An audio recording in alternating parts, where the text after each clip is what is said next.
सभी का स्वागत है। शुरुआत करते हैं इस बुलेटिन की सबसे पहले बड़ी खबर से। इस वक्त आपको रूबरू करवाएंगे प्रदेश की सभी अदालतों में मतदान आज अदालतों में किया जा रहा है। 1500 से अधिक अदालतों में मतदान आज सुप्रीम कोर्ट और हाई कोर्ट के आदेश अनुसार हो रही चुनाव प्रक्रिया 1 वोट नियम के तहत हो रहे इस बार एसोसिएशन के मतदान। आपको बता दें कि हाई कोर्ट के साथ अधीनस्थ कोर्ट बार एसोसिएशन के चुनाव आज सभी अदालतों में शाम 5 बजे तक ये मतदान किया जाएगा। तो 10 से शुरू होकर 5 बजे तक इस बार ये मतदान रहने वाला है। सभी अदालतों में इस बार मतदान किया जा रहा है। प्रदेश की जितनी भी अदालतें हैं सभी में आज एक साथ मतदान हो रहा है। आपको बता दें कि हाई कोर्ट के साथ अधीनस्थ कोर्ट बार एसोसिएशन के मतदान आज सुप्रीम कोर्ट और हाई कोर्ट के आदेश अनुसार चुनाव प्रक्रिया हो रही है। पहले से ही पूरी तैयारी कर ली गई थी और सभी अदालतों में शाम 5 बजे तक मतदान चलेगा। तो 1500 से अधिक अदालतों में मतदान आज हो रहा है। 1500 से अधिक ये अदालत हैं जहां पर आज मतदान हो रहा है। तैयारियां पहले से ही की गई थी। प्रत्याशी कई मैदान में हैं। हाई कोर्ट के साथ अधीनस्थ कोर्ट बार एसोसिएशन के चुनाव आज प्रदेश के सभी अदालतों में मतदान आज हो रहा है। तैयारियां पूरी कर ली गई हैं। 10 बजे का वो समय रहेगा जब वोट डालने शुरू हो जाएंगे और शाम 5 बजे तक ही आप वोट डाल सकते हैं। उसके बाद नतीजे निकलकर सामने आएंगे। सबके अपने अपने दावे हैं। राकेश शर्मा इस वक्त हमारे साथ हैं। राकेश, जानकारी आपसे लेना चाहेंगे क्योंकि अदालतों में आज का दिन मतदान का दिन है। 10 बजे से इसकी शुरुआत हो जाएगी। कैसी तैयारियां हैं, उत्साह कैसा है?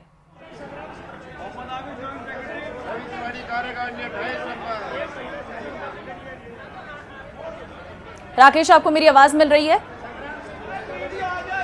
बिल्कुल ममता, देखिए इस वक्त हम दी बार एसोसिएशन में यहाँ पर सुबह 8 बजे से मतदान शुरू हो गया था।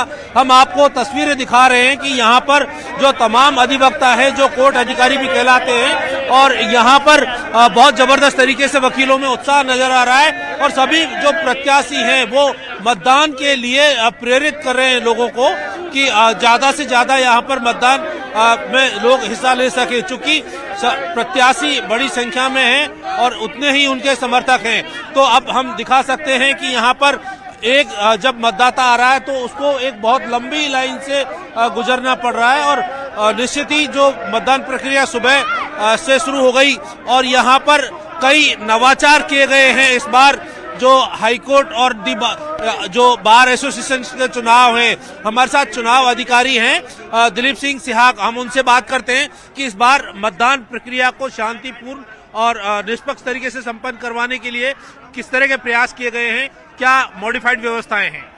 अब की बार ई पर्ची से वोटिंग पर्ची बनाई गई है, जो प्रत्येक प्रत्याशी अपने फोन से उसको निकाल सकता है और अपना वोट मतदान कर सकता है। और QR कोड भी जारी किया गया है। QR कोड से कोई भी अधिवक्ता अपने फोन से ई पर्ची निकाल सकता है। बिल्कुल, ई पर्ची का उपयोग यहाँ पर किया जा रहा है। चुनाव अधिकारी जो हम उनसे बात करते हैं कि सर कुल कितने मतदान केंद्र यहाँ पर बनाए गए हैं, कितने मतदाता हैं, मतदान के लिए क्या व्यवस्था की गई? देखिए, ये हमारा वार्षिक उत्सव, हम वकील हर वर्ष जो चुनाव कराते हैं, हमारे यहाँ इस बार जो चुनाव कराए जा रहे हैं ये बार काउंसिल और सुप्रीम कोर्ट की गाइडलाइन से जिन्होंने अपना डिक्लेरेशन दिया है वो मत डाल रहे हैं। और आज हमने 7 बूथ बनाए हैं और 7 बूथ में हमने कैमरे लगाए हैं जिनका यहाँ कोई भी एजेंट या कैंडिडेट इसमें पारदर्शिता से चुनाव हो, इसकी व्यवस्था हमने की है। जो चुनाव प्रक्रिया है इसके बाद कैसे मतगणना होगी, किस तरीके से प्रक्रिया पूरी होगी? चुनाव आज 5 बजे जब समाप्त होगा उसके बाद सील मोहर बंद करके सुबह 9 बजे इसकी काउंटिंग हम शुरू करेंगे और इसको स्कैन करके हम हर वोट स्कैन करके बाहर जो प्रदर्शन होगा स्क्रीन के अंदर दिखाया जाएगा और हर आदमी को ये पता रहेगा कि किसके पक्ष में मत जाया। एक एक मत को हम स्क्रीन करेंगे। पहली बार प्रदेश की सभी अधीनस्थ अदालत और हाईकोर्ट की जो बार एसोसिएशन है उसमें एक साथ एक ही दिन में मतदान हो रहा है। किस तरह की व्यवस्था है सभी अदालतों में और यहाँ की अदालत?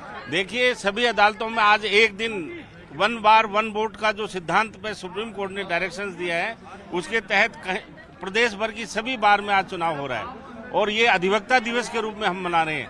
और वास्तव में आज अधिवक्ताओं के बीच में आपने देखा होगा कितना जोश है और कितना शांतिपूर्ण अंदर मतदान हो रहा है। बिल्कुल ममता, हम दिखा सकते हैं यहाँ पर तस्वीरें, क्योंकि अधिवक्ता दिवस मनाया जा रहा है और कोर्ट ऑफिसर्स के रूप में अधिवक्ता जाने जाते हैं। और आज सभी जो अदालतें हैं, चाहे अधीनस्थ अदालत हो या जो वाणिज्यिक न्यायालय है या पारिवारिक न्यायालय, वहां पर मतदान को लेकर के जबरदस्त यहाँ पर अधिवक्ताओं में रुझान है। अलग अलग तरह के यहाँ पर सभी जो प्रत्याशी हैं उन्होंने अपने जो मतदाता हैं उनसे वादे किए हैं और खासतौर पर यहाँ जो अदालतों की समस्याएं हैं उनको लेकर के विशेष तौर पर फोकस जो यहाँ पर किया गया है। हम देख सकते हैं यहाँ पर सभी प्रत्याशी जो मतदाताओं से जो है उन मतदान की अपील कर रहे हैं। साथ ही यहाँ पर प्रत्याशियों के साथ साथ चुनाव अधिकारी और जो कमेटी बनाई गई है वो पूरी तरीके से मतदान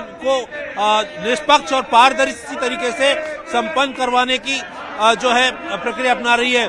जगह जगह सीसीटीवी फुटेज लगाए गए हैं ताकि पूरी मतदान प्रक्रिया में पारदर्शिता बनी रहे और जो पहली बार हाईकोर्ट और सुप्रीम कोर्ट के दिशा निर्देश पर वन बार वन वोट की जो प्रक्रिया है उसको पूरा करने के लिए यहाँ पर जो है हम आपको दिखा सकते हैं कि यहाँ तक प्रत्याशी अपना प्रचार कर रहे थे कि यहाँ से कुछ दूर आगे यहाँ पर जो समिति के पदाधिकारी हैं वो बैठे हैं और आगे यहाँ पर मतदान बूथ बनाए गए हैं जहाँ पर ई पर्ची के जरिए मतदाता अपना जो ई पर्ची लेकर के, और ये यहाँ पर दी बार एसोसिएशन का कार्यालय, और हम दिखा सकते हैं कि यहाँ पर जो अलग अलग जो मतदान केंद्र बनाए गए हैं, बूथ बनाए गए हैं, वहाँ पर ये तमाम प्रक्रिया जो अपनाई जा रही है, जो सुप्रीम कोर्ट और हाई कोर्ट के दिशा निर्देशानुसार यहाँ पर व्यवस्थाएं की गई हैं। कि अभी तक लगभग कितना मतदान हो चुका है आपके बूथ पर? ये हो गया 47 टोटल। यहाँ पर लगभग जो 47 जो है मतदाता मतदान कर चुके हैं और बूथ नंबर 1 पर, यानी मतदान सुबह से ही जबरदस्त तरीके से जो अधिवक्ताओं में मतदान को लेकर के रुझान है। हम देख सकते हैं कि जो टेबलें हैं, मतदान जो बूथ हैं, उन पर अधिकांश प्रत्याशी अपने मतदान का उपयोग कर रहे हैं। हालांकि मतदान जो है कौन जीतेगा कौन हारेगा ये तो मतपेटी खुलने के बाद ही तय हो पाएगा, लेकिन जिस तरीके से सुबह से और जो मतदाताओं का रुझान है जो अदालतों में पहुंचे हैं, उसके बाद निश्चित ही इस बार मतदान का प्रतिशत पिछले साल की तुलना में ज्यादा होगा और इस बार जो है जीतने वाले प्रत्याशी कौन होंगे ये मतदान पेटी खुलने के बाद ही सामने आएगा। जी ममता।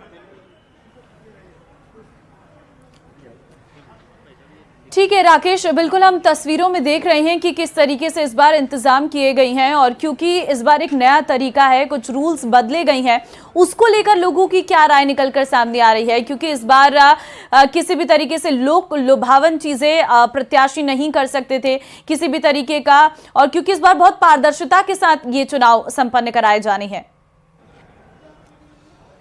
बिल्कुल, जिस तरीके से हाईकोर्ट और सुप्रीम कोर्ट ने दिशा निर्देश दिए उसके बाद तमाम जो एसोसिएशंस हैं उनमें उनकी पालना की जा रही है। चूंकि एक अधिवक्ता एक से ज्यादा अदालतों में मतदान नहीं कर पाएगा। हाईकोर्ट में हमने देखा कि किसी तरीके के बैनर, पैम्पलेट या पर्चे के बहुत ज्यादा सामग्री नहीं गई। हम बात करेंगे शिवराज सिंह शेखावत जो उपचुनाव अधिकारी हैं। शेखावत साहब, इस बार जो हाईकोर्ट और सुप्रीम कोर्ट की गाइडलाइन के अनुसार किस तरीके से पारदर्शी तरीके से मतदान को संपन्न करवाने के प्रयास किए गए हैं और क्या दिशा निर्देश हैं? सुप्रीम कोर्ट के डायरेक्शन है कि एक अधिवक्ता एक ही बार एसोसिएशन में वोट कास्ट कर सकता है। उसके अकॉर्डिंग ही सभी अधिवक्ताओं ने अपने अपने एफिडेविट जिस बार के अंदर वोट कास्ट कर रहे हैं उस बार के अंदर अपना एफिडेविट दिया है और उसी बार के अंदर वो अपना वोट कास्ट करेंगे। इस लिहाज से क्या है कि वोट जो प्रतिशत है वो भी बढ़ेगा और साफ सुथरा चुनाव होगा। सभी मतदाताओं में जागरूकता है, अधिवक्ताओं में जागरूकता है। मतदाताओं में जागरूकता है, अधिवक्ताओं में जागरूकता है। हम जो मतदाता हैं वो लगातार यहाँ पर हम देख सकते हैं कि इस बार किस तरीके से पिछले बार की तुलना में चूंकि ई मतदाता पर्ची भी बनाई जा रही है, आपको किस तरह से राहत मिली? इस बार हमें ये राहत मिली है कि भाई अब की बार पिछली बार जो हुआ था वो अब की बार फर्जी वोट ये नहीं डालेंगे अब की बार, और मतदान ज़्यादा से ज़्यादा होगा। यानी फर्जी मतदान पर रोक लगाने की जो एक विधिक और टेक्निकल प्रक्रिया है वो यहाँ पर अपनाई गई है। आप देख सकते हैं कि मतदाता अपने मतदान का उपयोग करने के बाद इन पेटियों में डाल रहे हैं। ये पेटियां जब मतदान प्रक्रिया संपन्न हो जाएगी तब इनको सील पैक किया जाएगा और कल सुबह इनकी मतगणना होगी। यहाँ पर हमारे साथ जो हम बात करेंगे किस तरीके से महिला जो मतदाताएं हैं, प्रत्याशी हैं, उनमें जोश है, चूंकि ये एक मैं खुद यहाँ पर ड्यूटी पे हूँ ऑलरेडी। आप बताइए। मैं यहाँ कार्यकारिणी सदस्य के रूप में खड़ी हुई हूँ और मैं यहाँ पर मतलब काफ़ी अच्छा महसूस कर रही हूँ। जो सुप्रीम कोर्ट ने गाइडलाइन दी है उसके अनुसार जो यहाँ पर चुनाव हो रहा है उसके लिए बहुत अच्छा लग रहा है। बिल्कुल, यानी जो प्रत्याशी हैं, मतदाता हैं, उनको जो गाइडलाइन जारी की गई है और चूंकि जो गाइडलाइन जारी की गई है उनका एक ही मकसद था, पारदर्शी तरीके से, निष्पक्ष तरीके से चुनाव संपन्न हो और उसका सभी समर्थन कर रहे हैं और उसका यहाँ पर व्यापक असर भी देखा जा रहा है। ठीक है, धन्यवाद आपका तमाम जानकारी देने के लिए। तो आगे